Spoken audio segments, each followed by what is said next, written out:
মানুষকে, বিভিন্ন প্রাণীকে অন্যায়ভাবে হত্যা করা হারাম করেছেন। অতএব কোনো প্রাণী, কোনো প্রাণ সে অন্যায়ভাবে হত্যা করে না।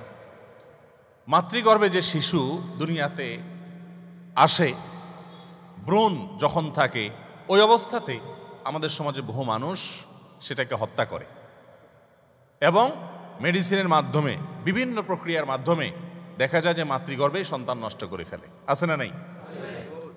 সন্তানের মধ্যে যখন হার্টবিট চলে আসে, যখন প্রাণ চলে আসে মায়ের গর্ভে, এরপরে সেই সন্তান যদি আপনি মেডিসিন দিয়ে নষ্ট করেন, তাহলে সেক্ষেত্রে আপনি একটা প্রাণ হত্যা করলেন। কি হত্যা করলেন? প্রাণ হত্যা করলেন।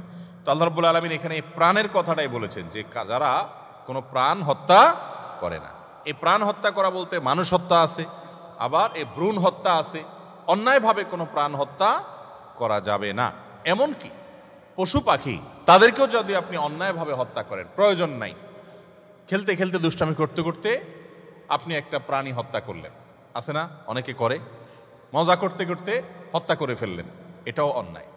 আল্লাহ রাব্বুল আলামিন সমস্ত প্রাণীদের প্রতি রহম করার কথা আমাদেরকে বলেছেন। যে সমস্ত পশুর গোশত খাওয়া আমাদের জন্য হালাল করা হয়েছে, সেগুলো আমরা জবে করে খেতে পারি, আমাদের জন্যই তাদেরকে সৃষ্টি করা হয়েছে। কিন্তু সে তাদেরকে পর্যন্ত জবে করতে গিয়ে অমানবিকভাবে জবে করা, অথবা তাদেরকে জবে করতে গিয়ে যতটুকু কষ্ট তাদের হয় তার চেয়ে, প্রয়োজনের চেয়ে বেশি কষ্ট দেওয়া, ভোঁতা ছুরি দিয়ে আপনি অযথা তাকে দীর্ঘ সময় পর্যন্ত জবাই করতে থাকলেন, এ ধরনের কর্মকাণ্ডের মাধ্যমে এই যে প্রাণীকে কষ্ট দিচ্ছেন, সেটাও কিন্তু শরীয়তে গুনাহের বিষয়। এ ধরনের বিষয়গুলো আমাদের সমাজে আছে। অতএব এগুলো ইসলামী শরীয়ত দৃষ্টিকোণ থেকে জায়েজ নাই। যে সমস্ত প্রাণীর উপদ্রবে আপনার কষ্ট হয়, আপনার ডিস্টার্ব হয়, যেমন কথার কথা পিঁপড়ার উপদ্রব হয়, মশার উপদ্রব হয়, তারপর ইঁদুরের উপদ্রব হয়, তো এই সমস্ত প্রাণীগুলোকে আপনি হত্যা করতে পারেন, কিন্তু সেগুলোকেও হত্যা করতে গিয়ে অমানবিক কোনো পন্থা অবলম্বন করতে পারবেন না। একবার এক ব্যক্তি, তিনি কিছু পিপিলিকা আগুন দিয়ে পোড়াচ্ছিলেন। নবী করিম সাল্লাল্লাহু আলাইহি সাল্লাম দেখে তাকে নিষেধ করেছেন, বলেছেন যে আগুন দিয়ে আগুনের সৃষ্টিকর্তা অর্থাৎ আল্লাহ রাব্বুল আলামিন জাহান্নামে শাস্তি দিবেন, এছাড়া কাউকে এটা দেওয়ার রাইট রাখেননি।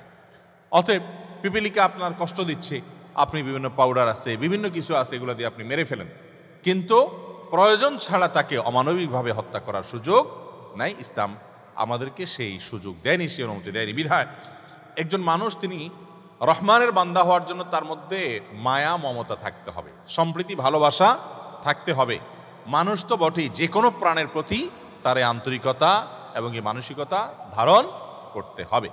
আপনারা দেখবেন যে অনেক ইঁদুর মারার আঠা পাওয়া যায়, এই আঠাগুলোর মধ্যে ইঁদুর লেগে যায়, এরপর লেগে যাওয়ার পরে দেখা যায় সে আঠার সাথে লেগে থেকে দিনকে দিন পড়ে থাকতে থাকতে সে তারপরে মারা যায়। অথবা সে আঠা থেকে এরপরে টেনে বের করেন, আপনি বের করতে গিয়ে তার চামড়া ছিলে যায়, শরীর টুকরা টুকরা হয়ে যায়। তো এইভাবে তাকে অমানবিকভাবে কষ্ট দিয়ে হত্যা করার প্রয়োজন নাই। আপনি যেমন বিষ প্রয়োগ বা অন্য যে সমস্ত পন্থা আছে তুলনামূলকভাবে কম কষ্টে তার মৃত্যু হবে, সে সমস্ত পন্থা তাদেরকে হত্যা করতে পারেন। তো এইভাবে যে কোনো প্রাণের প্রতি রহমানের বান্দা হওয়ার জন্য, আল্লাহর স্বীকৃত গোলাম হওয়ার জন্য, যাদের গোলামি বন্দিকে আল্লাহ তাআলা স্বীকার করে নিয়েছেন, ঘোষণা দিয়েছেন, সে মানুষ হওয়ার জন্য এই আন্তরিকতা আমাদের মধ্যে থাকতে হবে ইনশাআল্লাহ। রহমানের বান্দার আরেকটা বৈশিষ্ট্য হলো ওয়ালা ইয়াজনুন, তারা জেনায় লিপ্ত হয় না। জেনায় লিপ্ত হয় না এর মানে হলো জেনার যত প্রকার আছে সমস্ত প্রকার জেনা থেকে তারা নিজেদেরকে বাঁচিয়ে রাখে। সরাসরি জেনা, সরাসরি ব্যভিচার, এটা যেরকম অপরাধ গুনাহের কথা, জেনার প্রাথমিক যে কাজগুলো আছে এগুলোও কিন্তু অপরাধ এবং গুনাহের কথা। নবী করিম সাল্লাল্লাহু আলাইহি সাল্লাম বলেছেন, জিনাল আইনি আন-নাজর, চোখের জেনা হলো চোখ দিয়ে এমন কোন নারীকে দেখা যাকে দেখা ইসলামী শরীয়ত আমার জন্য হালাল করে নাই, তার দিকে আমি দৃষ্টিপাত করলাম, এটাই হলো চোখের জেনা। এভাবে কল্পনার জেনা হতে পারে, মনের জেনা হতে পারে, বিভিন্ন অঙ্গ প্রত্যঙ্গের জেনা হতে পারে। এই অপরাধটি আজকাল এই পরিমাণ হয়ে গেছে যে এটা মহামারী হয়ে গেছে। এটা থেকে বেঁচে থাকা এখন কঠিন, দুরূহ হয়ে গেছে। আপনি টেলিভিশনের দিকে তাকাবেন, সেখানে পরনারীর দিকে আপনাকে তাকাতে হচ্ছে। ইমানদার রহমানের বান্দা হওয়ার প্রয়োজনে আপনি নিজেকে কন্ট্রোল করে ফেলতে হবে যে না, আমার জন্য এটা তো জায়েজ নাই, এবং এই অপরাধে যদি আমি লিপ্ত হই তাহলে তো রহমানের বান্দা হওয়ার কোনো সুযোগ থাকবে না। ঠিক তেমনি ভাবে বিশেষ করে আমাদের তরুণ যারা আছে বয়সে, যারা স্কুল কলেজে সহশিক্ষায় তারা শিক্ষা গ্রহণ করে থাকে, এই কারণে দেখা যায় সেখানে বিভিন্ন মেয়েদের সাথে পড়াশোনা করতে হয়, তাদের সাথে ওঠা বসা করতে হয়। এই শিক্ষা নিতে গিয়ে, শিক্ষা প্রতিষ্ঠানে গিয়ে তাদের অনেকে চরিত্রকে বিলীন করে ফেলে, নিজের চরিত্রটাকে নষ্ট করে ফেলে এবং রহমানের বান্দা হওয়ার সুযোগ থেকে তারা বঞ্চিত হয়ে যায়। আগে কেউ যদি নিজের প্রতি জুলুম করেছে, অন্যায় করেছে, তাদের সম্পর্কে কিন্তু আল্লাহ তাআলা এই আয়াতের পরেই বলেছেন যে ইল্লা মান তাবা ওয়া আমানা ওয়া আমিলা আমালান সালিহা, যারা আগে কখনো এই সমস্ত অপরাধগুলো করে ফেলেছে কিন্তু এরপরে এখন সে লজ্জিত হয়ে তওবা করে ফিরে এসেছে, তার কথা ভিন্ন, আল্লাহ তাআলা তাকে মাফ করে দেন, নতুন করে তার হালখাতা শুরু হয় এবং এ ব্যক্তি আবার রহমানের বান্দা হওয়ার সুযোগ এবং উপযোগিতা তার মধ্যে তৈরি হয়। রহমানের বান্দাদের আরেকটা বৈশিষ্ট্য এবং গুণ হলো ওয়াল্লাযীনা লা ইয়াশহাদুনা যুর, যারা মিথ্যা সাক্ষ্য দেয় না। রহমানের বান্দারা কখনো মিথ্যা সাক্ষ্য দিতে পারে না। মিথ্যা সাক্ষ্য দিলে সে রহমানের বান্দা হবে না। মিথ্যা সাক্ষ্য কিভাবে দেয়? যেমন দুজন মানুষের মধ্যে গন্ডগোল হয়েছে, আপনি সেখানে ছিলেন না, তারপরেও আপনি আপনার পছন্দের কোনো মানুষ, হয়তো আত্মীয় স্বজন বা বন্ধু বান্ধব বা পছন্দের মানুষ, আপনি তার পক্ষে সাক্ষী দিলেন অথচ আপনি সেখানে ছিলেন না, এটা হলো মিথ্যা সাক্ষী। একইভাবে আমরা দেখা যায় বহু ধরনের মিথ্যা সাক্ষ্য দেই। যেমন কথার কথা, একজন শিক্ষার্থী পরীক্ষা দিচ্ছে, সে A+ পাওয়ার উপযুক্ত না, আপনি বিভিন্নভাবে অন্যায়ভাবে তাকে A+ পাওয়াই দিলেন, তাহলে সেক্ষেত্রে সে যে A+ এর উপযুক্ত না তারপরও আপনি পাওয়াই দিলেন, এটা হলো মিথ্যা সাক্ষ্য দেওয়া। কিভাবে মিথ্যা সাক্ষ্য দেওয়া? এই লোকটা এটার উপযুক্ত না, তারপর আপনি বলেন উপযুক্ত, তাহলে তাকে উপযুক্ত হওয়ার সাক্ষ্য দেওয়া। কাউকে সার্টিফিকেট দিলেন SSC পাশের, তার মানে সে SSC পাশের যোগ্য, আসলে সে এটার যোগ্য না, তাহলে আপনি কি করলেন? মিথ্যা সাক্ষ্য দিলেন। এইরকম মিথ্যা সাক্ষ্য আমাদের সমাজে বিভিন্নভাবে দেওয়া হয়।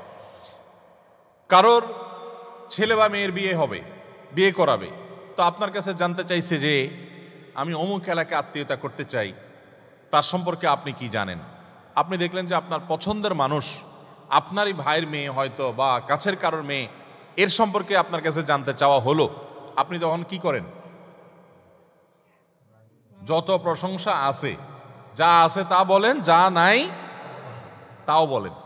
এটা কিন্তু মিথ্যা সাক্ষ্য দেওয়া, এটা মিথ্যা সাক্ষ্য দেওয়া। আপনি বললেন যে এর মতো মেয়ে এলাকাতে আরেকটা, অথচ আপনি জানেন তার চরিত্রের কি হাল, তারপরও আপনি এটা বলতেছেন কেন? আপনার ভাইয়ের মেয়ে, আপনার বন্ধুর মেয়ে, তার বিয়েটা হওয়া দরকার। এই জন্য ওই বেচারাদেরকে আপনি ক্ষতিগ্রস্ত করতেছেন, মিথ্যা সাক্ষ্য দিচ্ছেন। অথবা যার ব্যাপারে জিজ্ঞেস করতে আসছে ওই লোকটা হয়তো আপনার শত্রু, তার সাথে আপনার শত্রুতা আছে, গন্ডগোল আছে, তো এখন বা সম্পর্ক নাই, ভালো সম্পর্ক নাই, জিজ্ঞেস করতে আসছে যে আমরা এখানে আত্মীয়তা করতে চাই, ভাই আপনি কি বলেন, চিনেননি না লোকটা কেমন কি?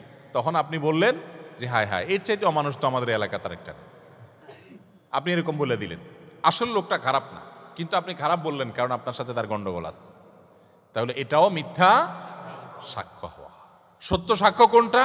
যা আছে তা বলা, যা আছে তা, ভাই এ ভালো দিক আছে, এ খারাপ দিক আছে, আমি যদ্দূর জানি আমি এদ্দূর বললাম, এটা আপনি বলে দিবেন। এবং ফয়সালা এবং সিদ্ধান্ত হবে আল্লাহ রাব্বুল আলামিনের ফয়সালার মাধ্যমে, আল্লাহ যা হুকুম রাখছেন সেটাই হবে, কিন্তু আপনাকে সত্যটা বলতে হবে। তো রহমানের বান্দা হওয়ার জন্য মিথ্যা সাক্ষ্য দেওয়া থেকে বিরত থাকতে হবে। অথচ আমরা অনেকে কিন্তু দাড়ি টুপি পরে, লম্বা জুব্বা পরে, অনেক ভালো ভালো কাজ করি, নামাজ কালাম পড়েও আমরা কিন্তু এই ধরনের এই জাতীয় মিথ্যা সাক্ষ্য দিয়ে থাকি। এরকমটা আমাদের মধ্যে আছে না নাই? আছে। তো এটা হলো রহমানের বান্দাদের বৈশিষ্ট্য যে তারা মিথ্যা সাক্ষ্য দিবে না।